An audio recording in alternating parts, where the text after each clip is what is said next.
On Thursday, California Assembly members considered reversing a major barrier to expanding rent control in cities such as San Francisco, where rents are rising much faster than most people can pay. Tenant, landlord, and developer groups traveled to Sacramento by the busload to show support and opposition to the proposed bill that would reverse the Costa-Hawkins Rental Housing Act.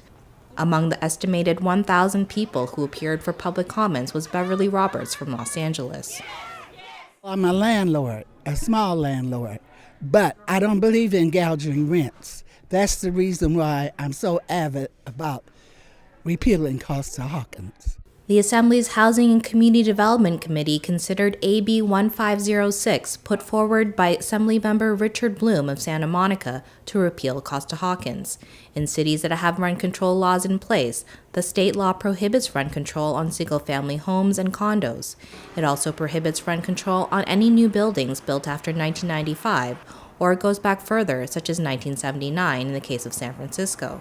Under the law, landlords are also allowed to increase rents as much as they want once a tenant moves out. One tenant was a witness to the committee, stating that she and her family were recently given an increase of $1,500 a month for the rent on their single-family home in Oakland. Many others have experienced similar rent increases. You have to be very wealthy to live in Oakland now. And so largely communities of color, immigrant communities, disabled communities, senior communities just don't have the income stream to keep up with the raising rents. So they're moving out. California has the most expensive rent in the country, with half of all tenants paying over 30% of their income on rent, levels that are considered unaffordable. 16 California cities have rent control in place, but those controls are limited by Costa-Hawkins. Advocates calling for the repeal of Costa-Hawkins say that cities need to be able to address the housing affordability crisis without those restrictions. Studies have shown across the board that rent control is effective in stabilizing those lower income families, stabilizing their home lives, making sure that they are not victims of displacement. And so the state should not be imposing on local governments what they can and can't do to address this crisis. Hundreds of members of the public lined up for comment, pouring into the hallways from the packed hearing room to voice their support and opposition to the bill. One of the many property owners present said that current restrictions on rent control already made it difficult for him.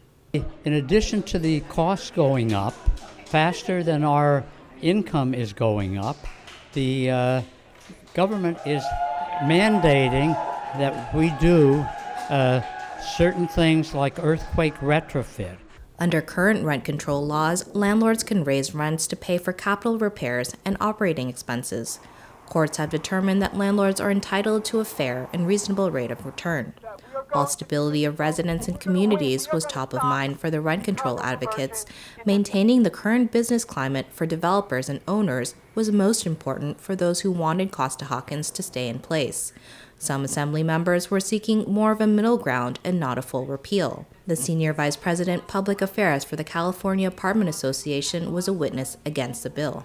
If you have every city that has the ability to do whatever they want, and especially in San Francisco, we have a really large tenant base that outnumbers property owners 3-4 to 1, there is no assurances that unless we have a statewide policy that we're going to have something that is consistent throughout the state. Ms. Carlton also said that ordinances like the new inclusionary housing laws enacted last year was enough of a price control on the market. We did put in place what we call inclusionary zoning, and that means that a city can impose a certain percentage of rent control on new construction, but they can't put it on the entire structure. So that's helpful, right? Some Assembly members echoed the concerns of the Apartment Association, who said that developers would stop building in California if Costa-Hawkins is repealed.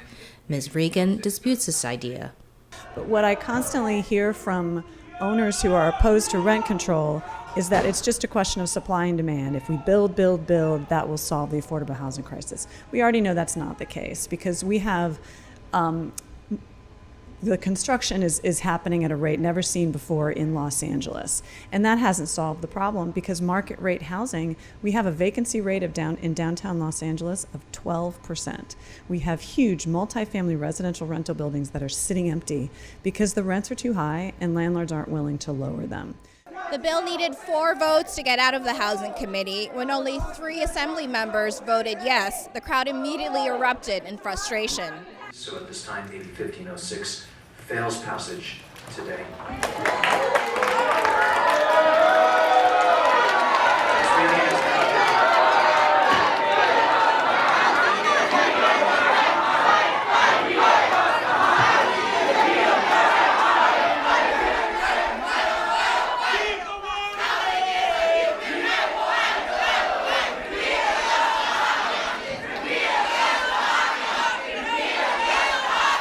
We have occupied the Housing Committee chambers because we didn't get the votes we needed, and it's because of lies that the real estate industry told, and it's because of people making cowardly choices saying that they wanted to see a compromise, when everybody knows the compromise can happen at the local level. The compromise can happen after this vote. The yes votes came from co-authors Assembly members David Chu and Rob Bonta, as well as Mark Stone. Mark Steinorth and David Choi voted no, while Ed Chow and Jim Wood abstained. The bill now fails in committee. The supporters of the bill were visibly upset. I live in Los Angeles. Some of the rents have jumped $400 and $500 a month, and then I hear sometimes it can be $1,000. Who can afford that? The average working person. Who can afford it? How could somebody do these type things and do it to another human being? So it's unconscionable to me. I just don't get it. And I hope that in some way that this can be rectified, because it has to. If not, we're in trouble. Another chance to repeal Costa-Hawkins could come on the ballot this November. This is Diane Ruiz for People Power Media.